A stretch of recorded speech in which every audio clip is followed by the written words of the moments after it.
Mes bien chers frères et sœurs, bonjour à toutes et à tous et bienvenue dans les pions sur la table. Je sais pas si vous vous rappelez, mais quand j'avais fait la vidéo sur le Cluedo, j'avais dit que j'aimais pas trop ce jeu et j'avais proposé plein d'autres jeux pour le remplacer. Et parmi eux, j'avais parlé de Mystère à l'Abbaye. Mystère à l'Abbaye qui est un jeu Cluedo-like, c'est-à-dire qu'il va falloir cocher des cases, etc. C'est très mathématique, mais j'avais aussi dit qu'il était vachement plus fun. Et pourquoi est-il plus fun, me direz-vous? Eh bien, vous le verrez par vous-même après le générique. Alors, je vous lis rapidement le pitch de l'enquête. La sérénité de ce lieu tenu à l'écart du monde est pourtant bientôt troublée par la découverte du corps sans vie de frère Adelme au pied des falaises en contrebas du monastère. Il semble bien qu'il ait été assassiné. Sage et prudent, le père abbé décide alors que nul ne pourra plus quitter l'enceinte de l'abbaye tant que le coupable n'aura pas été découvert. Mystère à l'Abbaye est donc un jeu de Bruno Feduti et Serge Lager. Alors Bruno Feduti, il a fait notamment un jeu que j'adore qui est Citadel, voilà. Il a fait aussi Le Roi des Nains que j'aime bien, et puis il a fait également Raptor avec Bruno Catala, voilà c'est ça. Et donc qui est un très bon jeu également. Et donc Serge Lager, il a fait deux excellents jeux que j'adore,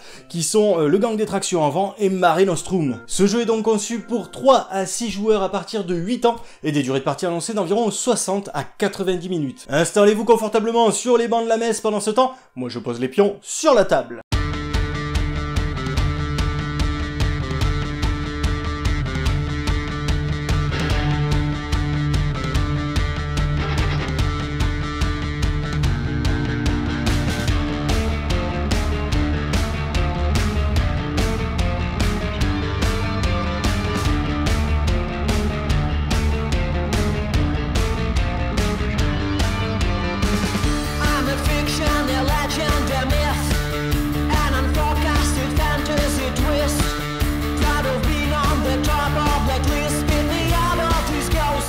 Alors voilà, Mystère à l'Abbaye est enfin installé, et déjà le premier truc qui va vous frapper évidemment, c'est que c'est vachement plus coloré que ma version du Cluedo, hein. Celle des années 80-90, là, qui est morne à souhait. Enfin, morne à souhait, les pièces sont jolies dans le Cluedo, c'est pas ça, c'est vraiment, on s'y croirait presque si vous voulez, mais les couloirs sont tellement blancs, tellement présents, que du coup, par rapport à un plateau aussi coloré que celui-ci, on est obligé de constater que effectivement il y a du mieux quand même, hein. Mais c'est vrai que ce plateau, dès que tu l'ouvres, si les gens connaissent pas Mystère à l'Abbaye, waouh, ils sont émerveillés. Après, c'était un jeu Days of Wonder, donc forcément, Days of Wonder, ils avaient cette réputation-là, hein, de faire des jeux très colorés, très jolis. Ils sont là, hein, les jeux Days of Wonder, regardez, c'est Mémoire 44, c'est les Aventuriers du Rail, Cléopâtre, les Chevaliers de la Table Ronde, la Cricopirate, Colosseum, Small World, etc.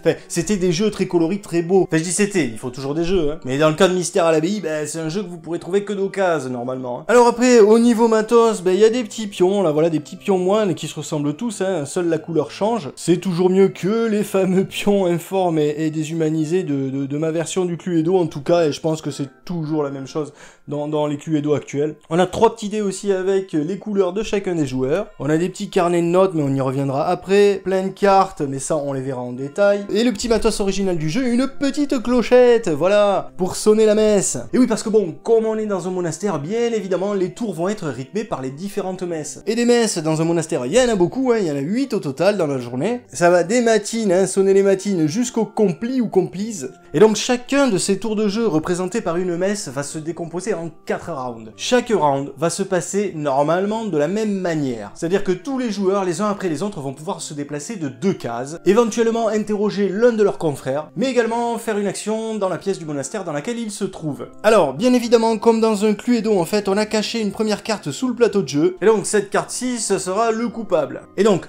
là encore, comme au Cluedo, on va essayer de trouver quelle est la carte qui se cache sous le plateau de jeu. Et donc nous, bien entendu, dans notre main, on a certaines cartes suspects, qui seront donc des innocents, hein, puisqu'ils peuvent pas être sous le plateau de jeu. Donc là, déjà, on va pouvoir les innocenter en cochant sur notre fabuleux tableau là de suspects. Vous voyez, il y a beaucoup de suspects, hein, il y a beaucoup de moines dans ce monastère. Voilà, donc là, on s'en fout du lieu du crime et de l'arme du crime, hein, en fait, ça, on s'en balance complet, puisque on sait que justement, le frère mort, il a été balancé, hein, justement, du haut de la falaise. Mais par contre, on a beaucoup plus de suspects, et donc beaucoup plus de caractéristiques pour les identifier. Et alors, voyez, en plus, on dispose de tout petits livrets, là, qui permettent de résumer un petit peu les règles du jeu. et qui nous permettent surtout de cacher notre liste de suspects. Donc ça c'est très pratique hein, pendant le jeu, ça nous permet vraiment de garder nos petits secrets. Donc je l'ai dit, on peut se déplacer de 2 cases, donc par exemple là, admettons hein, le pion rouge, hop, tac tac, le moine rouge il se déplace de 2 cases, ça ne lui sert à rien parce que il ne rencontre personne et en plus de ça il va dans une pièce vide, donc il se passe rien du tout mais c'est pas grave, peut-être que ça l'avancera pour tout à l'heure. Admettons que ici le moine jaune il utilise ces 2 cases, pareil pour sortir, mais finalement lui il va aller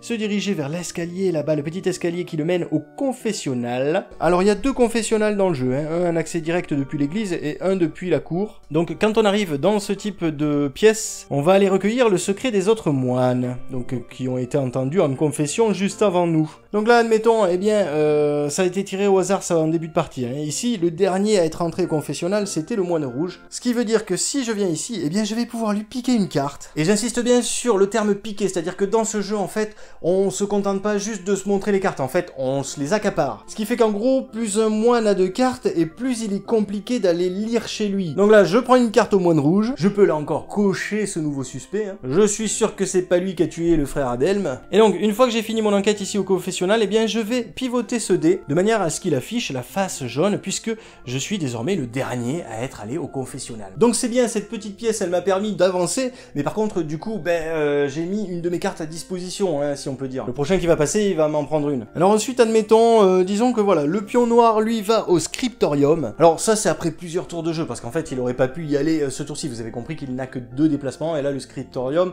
est bien trop loin. Donc là, on est un petit peu plus loin dans la partie. Au scriptorium, en fait, il peut piocher une carte. Ça va le booster un peu. C'est-à-dire que là, par exemple, on tombe sur Cité de Dieu, l'œuvre de Saint Augustin, vous emplit de joie et d'énergie. Conservez cette carte et jouez-la pour vous déplacer d'une case supplémentaire durant votre tour. Donc là, il est boosté, le moine. Et on va avoir tout plein de cartes comme ça, il y a vraiment un sacré paquet, hein. Manuel des Inquisiteurs, logique aristotélicienne, patristique byzantine, bréviaire enluminée, etc., etc. Et c'est en partie ce que je voulais dire quand je disais que c'était mieux et plus fun que le Cluedo, c'est-à-dire que, on va avoir des cartes qui sont différentes à chaque fois, qui vont nous booster, etc. On va peut-être faire entrer les autres dans des choses trappes. Donc du coup, c'est pas morne, c'est pas toujours le même tour de jeu, ça change tout le temps. Puis on visite des lieux qui nous apportent vraiment des choses différentes, on se contente pas juste de traverser des couloirs pour visiter des lieux qui, au final, si on passe les graphismes, se ressemblent tous en fait. Il n'y a rien à faire dans ces lieux-là si ce n'est interroger quelqu'un. Pour continuer dans mon exemple, j'envoie le moine blanc dans la bibliothèque. Donc lui, il va piocher ici directement dans une pioche dédiée à la bibliothèque. On a vu, il y a le scriptorium qui a sa propre pioche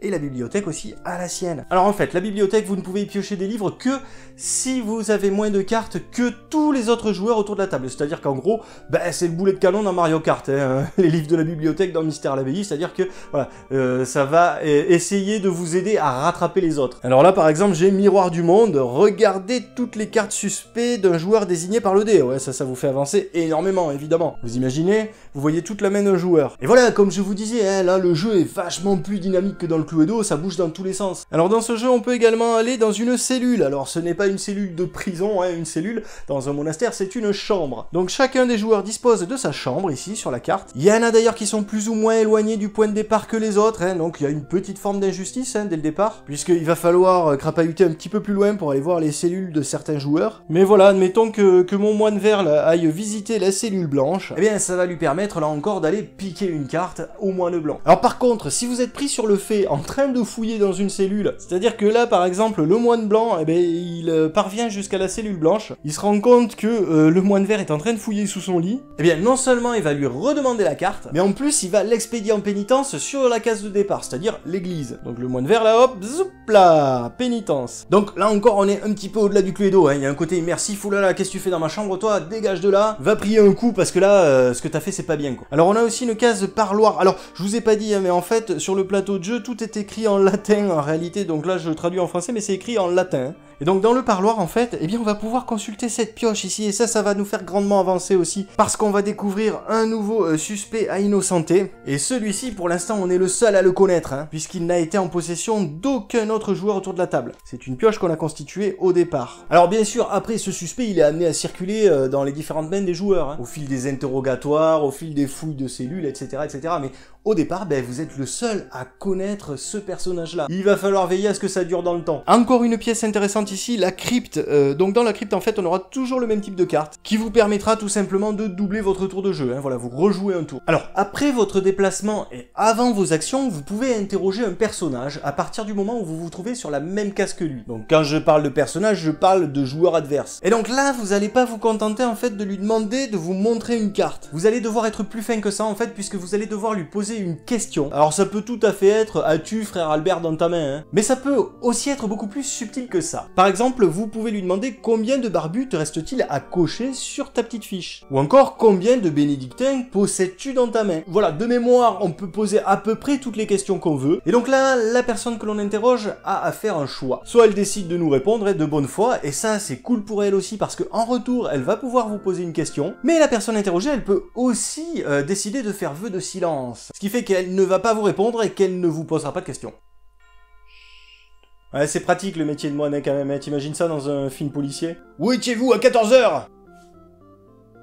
Alors, dernière pièce intéressante de ce plateau de jeu, le chapitre. Et alors là, le chapitre, c'est là où on trouve le père abbé. Et c'est ici qu'on peut faire soit des révélations, soit des accusations. Alors l'accusation, ça je pense que tout le monde sait ce que c'est, hein. C'est comme dans le Cluedo, on dit en gros, ben c'est lui le coupable. Et donc si on a bon, ben on récupère des points, 4 points je crois. Si on n'a pas bon, eh ben on perd 2 points. Donc là, pour le coup dans ce jeu, ouais, il peut y avoir de la prise de risque. On n'est pas éliminé de la partie parce qu'on a pris le risque de dire ça. On perd juste quelques points. Mais si on perd 2 points, me direz-vous, ça veut dire qu'on en a engrangé avant, non? Et oui, parce que dans ce jeu, en fait, on peut également faire donc des révélations. Ça veut dire que tout au fil de la partie, on peut aller devant l'abbé et lui dire « Ben écoutez, moi je sais pas qui est le coupable, mais je sais que par exemple c'est un barbu. Et si cette révélation-là, eh bien elle s'avère exacte à la fin du jeu, eh bien on va engranger des points. Si elle est fausse, par contre, on va en retirer. » Ce qui veut dire que le jeu est très fin, en fait, parce que le but du jeu, ça va pas forcément être de trouver le coupable, ça va être surtout de faire des révélations, dans un premier temps, soit pour engranger des points, soit pour induire les autres en erreur. Je sais pas si vous vous rappelez, mais dans le Cluedo, on disait ouais, on peut faire du bluff et tout ça, machin. Non, absolument pas de bluff dans le Cluedo, sortez-vous ça de la tête, y a pas de bluff dans le Cluedo.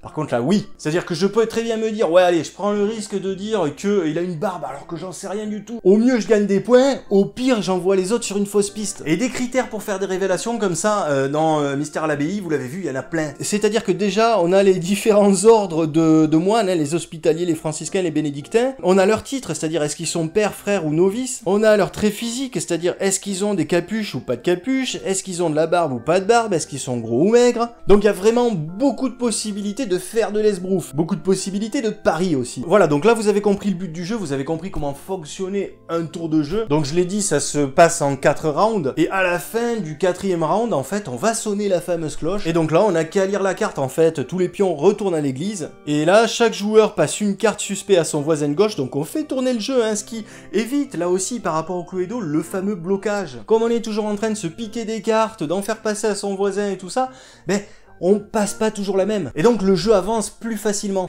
Et alors vous voyez, dans les messes suivantes, eh bien, on va s'échanger ensuite 2 cartes, puis 3, etc. etc. Donc il y a vraiment comme ça une montée en puissance des échanges de cartes. Et le jeu ne peut pas rester bloqué indéfiniment, c'est pas possible. Et enfin ici, on va piocher une carte événement. Alors les cartes événements, elles sont là et elles vont également apporter pas mal de fun dans le jeu, hein. Ici par exemple, ben, à la fin de cette messe, il va y avoir des prières. Donc le père abbé envoie tous les moines prier dans leur cellule. Donc chaque pion est placé dans sa propre cellule. Ça veut dire que ils vont tous démarrer d'un point de départ différent pour le prochain tour de 4 rounds. Ici, on a la suspicion, un bénédictin aurait semblé particulièrement nerveux après avoir été interrogé par le père abbé. Chaque joueur doit montrer s'il en a une carte bénédictine. Donc, vous voyez, tout est fait pour faire avancer l'enquête, pour pas qu'il y ait de blocage. Ferveur grégorienne, jusqu'à la prochaine messe, les joueurs doivent s'exprimer en chantant en grégorien. Ça, on l'a vécu, c'est génial. Donc voilà, en plus c'est un jeu qui s'excuse pas d'être fun. Voilà, donc que penser de Mystère à l'Abbaye? Eh bien écoutez, c'est pas forcément le meilleur jeu de ces deux auteurs. Mais force est de constater que quand même, à l'époque de sa sortie, il dépoussière quand même royalement le Cluedo. Et encore aujourd'hui, moi, quand je sors ce jeu à des gens qui ne connaissent que le Cluedo, mais ils se disent, mais putain, mais c'est génial, mais pourquoi on n'a pas ça chez nous, en fait? Là, c'est très coloré, il n'y a pas de blocage, je vous l'ai dit, on échange tout le temps les cartes, on fait pas mal d'actions supplémentaires, hein, on se contente pas de se balader et d'interroger, donc, en plus, ces actions-là, elles sont assez fun, elles rythment bien le jeu, il y a des paquets de cartes assez épais pour bien renouveler les parties, il y a des petits systèmes de jeu originaux, voilà, le confessionnal, on y va, on prend une carte, effectivement, mais bon, on se met un petit peu en danger pour le tour qui suit, et puis le système des révélations, quoi, hein. Je vous ai dit, hein, franchement, on peut faire des paris comme ça sur l'avenir, en allant voir le père abbé, en lui disant, ouais, il est barbu, on n'en sait rien, peut-être que ça va me permettre de récupérer des points, peut-être que ça va balancer les autres sur une fausse route.